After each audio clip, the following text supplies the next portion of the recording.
कल supreme court में सुनवाई होने वाली है। नीट पेपर लीक के संदर्भ में सुप्रीम कोर्ट में सुनवाई होने वाली है।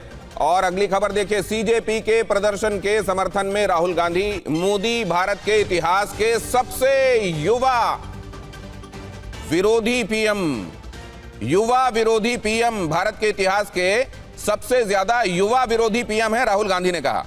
नाकाम शिक्षा मंत्री का इस्तीफा नहीं ले पा रहे हैं। पेपर लीक से 7.5 करोड़ छात्र पीड़ित। पेपर लीक के दोषी को मोदी सरकार सजा नहीं दे पाई। मेहनती युवाओं को सजा मिल रही है। और जब इन बच्चों ने शिक्षा के संदर्भ में जायज सवाल उठाए तो जवाब में मिली लाठी और हिरासत। लीक करने वाले अपराधी आजाद और वाजिब मुद्दे उठाने वाले छात्र घसीटे जाते हैं, पीटे जाते हैं। यह सरकार सिर्फ युवाओं को नाकाम नहीं कर रही है, उन पर टूट पड़ी है, कहना है राहुल गांधी का। सरकार को छात्रों की डिमांड मान लेनी चाहिए। शिक्षा व्यवस्था पर आरएसएस का कब्जा हो गया है, कहना है राहुल गांधी का। जितेंद्र हमारे संवाददाता लगातार आप तक अपडेट्स पहुंचा रहे हैं। जितेंद्र, इस समय का सूरत हाल क्या है? अभी क्या देख रहे हैं आप? जंतर मंतर से क्या खबर है? बाकी जगह कनॉट प्लेस और आसपास क्या देख रहे हैं? आपके पास 30 सेकंड है। जी बिल्कुल, देखिए जंतर मंतर और उसके आसपास अभी भी जो प्रोटेस्टर्स हैं वो लगातार वहाँ पर डटे हुए हैं। रुक रुक कर पहले जो संख्या है उनकी वो लगातार वहाँ पर बढ़ती जा रही है। हालांकि पुलिस उनको डिस्पर्स ऑफ करने की कोशिश जरूर कर रही है, लेकिन सबसे बड़ी समस्या इस वक्त नई दिल्ली में शाम का वक्त है और ट्रैफिक जाम की सबसे बड़ी समस्या पैदा हो चुकी है। लोग घंटों से इंतजार कर रहे हैं। जो ट्रैफिक है वो रिंग रिंग कर चल रहा है। तस्वीरें आप पीछे देखिए दिनेश, किस तरीके से ट्रैफिक की जो रफ्तार है वो नई दिल्ली इलाके में पूरे तरीके से स्लो हो चुकी है। और इसकी सबसे बड़ी वजह ये जो आज पूरे दिन भर प्रोटेस्ट चला है नई दिल्ली इलाके में, इसको माना जा रहा है। जी ठीक है, अब रामकृपाल जी आपके पास एक बार फिर, इससे पहले और आपके पास एक 40 सेकंड होंगे सर, इसका कल्मिनेशन आप क्या देखते हैं? देखिए, मैं अभी घनश्याम जी जो बोल रहे थे, बड़े मेरे प्यारे मित्र हैं, एक बात जो कह रहे हैं कि इतने लोग बीजेपी 2/3 का दावा कर रही है, मुझे तो नहीं लगा किसी ने कहा है कि हम 2/3 हो गए हैं, ऐसा कुछ।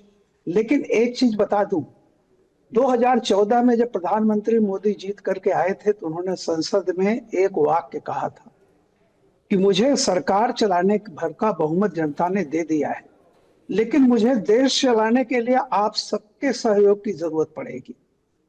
ये बात कोई नई नहीं है, ये बात प्रधानमंत्री जी ने 2014 में पहले ही अपने व्याख्यान में संसद के भीतर। अरे वो तो दूसरी बात कह रहे हैं कि वो पार्टी में रहते रहते सहयोग मांगे ना, वो उधर वालों को इधर लाके सहयोग, ये कैसा सहयोग है? लेकिन मैं अभी मैं सर इस पर किसी और दिन डिबेट रखेंगे। इसका आगे ये मामला किधर जा रहा है? घनश्याम तिवारी जी, आप लोग, क्योंकि आप लोग भी इसके साथ सॉलिडेरिटी के साथ खड़े हुए हैं, इस मामले को आप लोग आगे कहां ले जाएंगे? और दूसरे, क्या संसद काफी नहीं थे? आप लोग जो मुद्दे उठा रहे थे वो काफी नहीं था कि सड़क को आने पड़ा?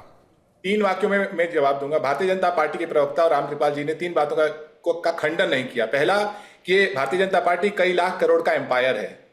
दूसरा, इसका हर मंत्री दागी है प्रधानमंत्री को लेकर के। जिस देश में प्रधानमंत्री से लेकर हर मंत्री दागी है और पॉलिटिकल पार्टी कई लाख करोड़ का एम्पायर बन जाए, 45 करोड़ श्रद्धालुओं का पैसा चोरी कर ले राम मंदिर से, ऐसी पार्टी के खिलाफ हर रोज प्रोटेस्ट होंगे। और ये इसका आगे सर, वो लोग जो अभी प्रदर्शन कर रहे हैं उनको ये क्यों कहना पड़ रहा है कि विपक्ष हमारे मुद्दे उठाए, ये वो प्रधान जी का इस्तीफा मांगे, उनको ये क्यों डालना पड़ा अपनी मांगों में? ये मैं जानना चाह रहा हूं अनिल यादव जी आपसे। देखिए, मैं सिर्फ एक बात कहूंगा, रामकृपाल जी ने कहा कि भाई मोदी जी ने सहयोग मांगा था। देश को बढ़ाने के लिए सहयोग दें या बर्बाद करने के लिए भी सहयोग दे दें। आज की जो तस्वीरें हैं ये दिखाती है कि भाजपा ने इस देश को बर्बाद कर दिया है। भाई साहब, मैं आपसे पूछना चाहता हूँ, ये बच्चे किसके हैं? सोनम वांगचुक की पत्नी कुछ कह रही है सर, वो सुन लेते हैं। Whole country. महत्वपूर्ण है। And there are more than 25 lakh youth across 5-kilometer radius. The police and the government are only resorting to lies to control the situation or misuse of power.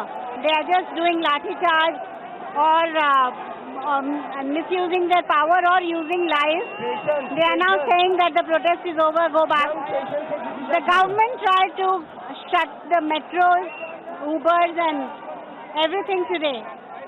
And yet, including me, I walked for 1.5 kilometers to see that so many people have turned up. It should be a wake-up call for the government that it cannot be held by power and force in the future. You know, it has to be now resolved. ठीक है। And it has to be taken cognizance of and they cannot just do this blame game. And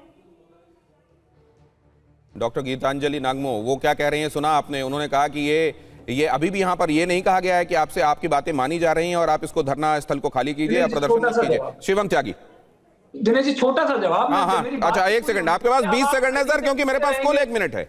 हाँ। अरे तो 1 minute में इनका तो देख ही लिया ना, इन्होंने क्या किया है दिख रहा है ना, इनको इतना समय दिया, इन्होंने छात्रों का जीवन बर्बाद कर दिया। 10 सेकंड हमारी बात सुन लीजिए, आज जरूरी है ये बातें। आप ये बताइए ना कि ये कितनी बड़ी बात है क्या भाई, करोड़ों छात्रों का आपने जीवन बर्बाद कर दिया, आपसे अकाउंटेबिलिटी मांगी जा रही है कि भाई उस छात्रों का जीवन बर्बाद कर दिया, हम तो अकाउंटेबिलिटी है, छात्र तो अकाउंटेबिलिटी मिल रहा है। शिवम त्यागी 30 सेकंड। Thank you. मैं सिर्फ एक ही चीज कहना चाहता हूं कि हाँ, हमारी बात करी, हम बात करने के लिए तैयार हैं। इस जीवन में कभी अपनी सरकारों में भी इतनी अकाउंटेबिलिटी मांगी है क्या?